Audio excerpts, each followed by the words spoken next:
This is Bluebook Test 10, Reading and Writing, Module 1.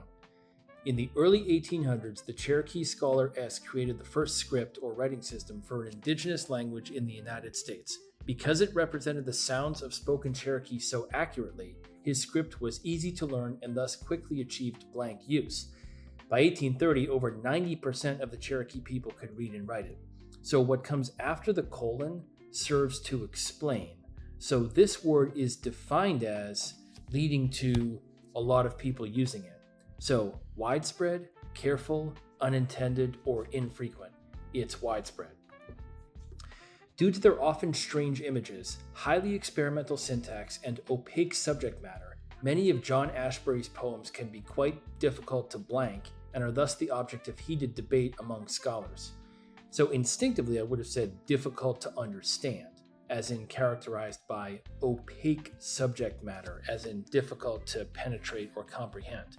Is it difficult to delegate, compose, interpret, or renounce? It's interpret. Beginning in the 1950s, Navajo Nation legislator Annie Dodge Waneka continuously worked to promote public health. This blank effort involved traveling throughout the vast Navajo homeland and writing a medical dictionary for speakers of DB, the Navajo language. Notice that the semicolon means it connects two related full sentences. So the fact that she worked continuously matches with her blank effort. Is it impartial, offhand, persistent, or mandatory? It's her persistent effort, right? As in continuously. Kelp forests grow underwater along the eastern Pacific coast. These underwater forests are important to fish and other marine animals. Ocean currents can be powerful and rough, making it difficult for animals to find safe places to hide from predators. The underwater forests slow down the currents. This creates a more blank environment with calmer waters where animals can take shelter. So a calmer environment where they can take shelter, as opposed to places that have powerful and rough currents that are difficult to hide from predators in. It seems like it would be calm. So is it tranquil, dangerous, imaginative, or surprising? It's tranquil. People sometimes dismiss a claim if it comes from a source they regard as self-interested, but from a strictly logical perspective, the source of a claim is blank. It has no direct bearing on whether the claim is true. So whatever goes here is defined as it has no direct bearing on whether whatever.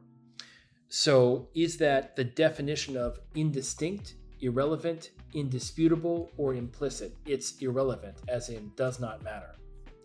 Jazz tap is a dance form that was first developed in African American communities.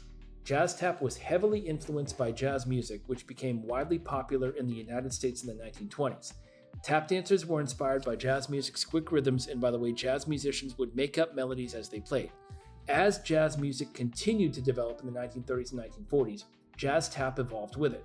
Because of jazz music's influence, jazz tap quickly developed into a dance form that was very different from earlier kinds of tap dance.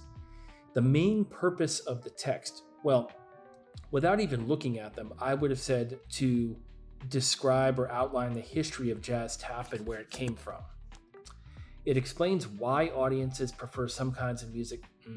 No, it's not that why they prefer. It discusses the development of a dance form. That seems good.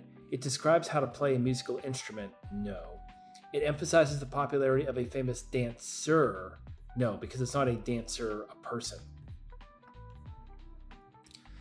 The following text is adapted from Jane Austen's 1814 novel Mansfield Park. The speaker, Tom, is considering staging a play at home with a group of his friends and family. We mean nothing but little amusement among ourselves, just to vary the scene and exercise our powers in something new. We want no audience, no publicity. We may be trusted, I think, in choosing some play most perfectly unexceptionable, and I can conceive no greater harm or danger to any of us in conversing in the elegant written language of some respectable author than in chattering in words of our own.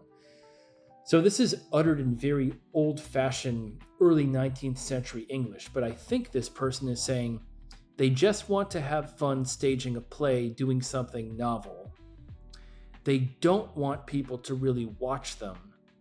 And it's perfectly unexceptional, as in it wouldn't bother anyone. best states the main purpose of the text: to offer Tom's assurance that the play will be inoffensive and involve only a small number of people. Maybe. To clarify that the play will not be performed in the manner Tom had originally intended. I don't think so. To elaborate on the idea that the people around Tom lack the skills. No. To assert that Tom believes the group performing the play will be able to successfully promote it. No, it's not promote as in advertise or publicize, because it specifically says we want no audience, no publicity. So answer choice A is correct. Inoffensive matches with perfectly unexceptionable, and only a small number of people matches with among ourselves. French Impressionist artist Edgar Degas insisted that his paintings be kept in their original frames after they were sold. Like many Impressionist painters, Degas used painted frames that stood in contrast to the gold frames frequently seen at the Paris Salon, a prestigious art exhibition that was sponsored by the French government and promoted traditional painting styles. Impressionist painters likely chose these colorful frames to distinguish themselves from what was considered conventional at the time. Impressionist painters often focused on the interplay of color and light in their works. As such, those impressionists who placed their works in painted frames instead of the more traditional gold ones did so for aesthetic reasons. A frame's color was likely chosen because it would harmonize with the colors of subjects in a painting. Gold, conversely, could distract from the subtleties in a painted scene. Both authors would most likely agree with which statement. Gold frames were considered especially desirable by those who purchased works from Impressionist painters. I don't think they actually purchased the works from the painters. And they certainly didn't prefer the gold frames. The colors in an Impressionist painting were often chosen to complement the colors of the frame it would be placed in. Maybe. Many Impressionist painters were intentional about the frames they selected for their works. Maybe. Degas' preferred framing style was different from that of most Impressionist painters. No, it doesn't contrast Degas with the others. So it's either B or C. So, do they complement the colors of the frame that they're placed in? Well,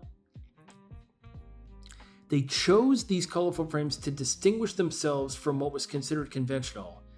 Yes, and they also stand in contrast to gold. But do the colors complement the colors of the frame? I'm not quite sure. I don't know if it says that in 1. Let's look at 2. A frame's color was likely chosen because it would harmonize with the colors or subjects in a painting. So this, in text 2, matches with B, but I don't believe that text 1 mentions complementing the colors between the painting and the frame itself. So I believe it's C, which is the more general one. They were intentional about the frames they selected, right? They selected them carefully. Choctaw and Cherokee artist J.G. turns punching bags used by boxers into art by decorating them with beadwork and elements of native dressmaking. These elements include leather fringe and jingles, the metal cones that cover the dresses worn in the jingle dance, a women's dance of the Ojibwe people. Thus, Gibson combines an object commonly associated with masculinity, a punching bag, with art forms traditionally practiced by women in most native communities, beadwork and dressmaking. In this way, he rejects the division of male and female gender roles. Which choice best describes Gibson's approach to art as presented in the text? He draws from traditional native art forms to create his original works. Perhaps. He has been influenced by native and non-native artists equally. No, because it doesn't mention any specific artists by name.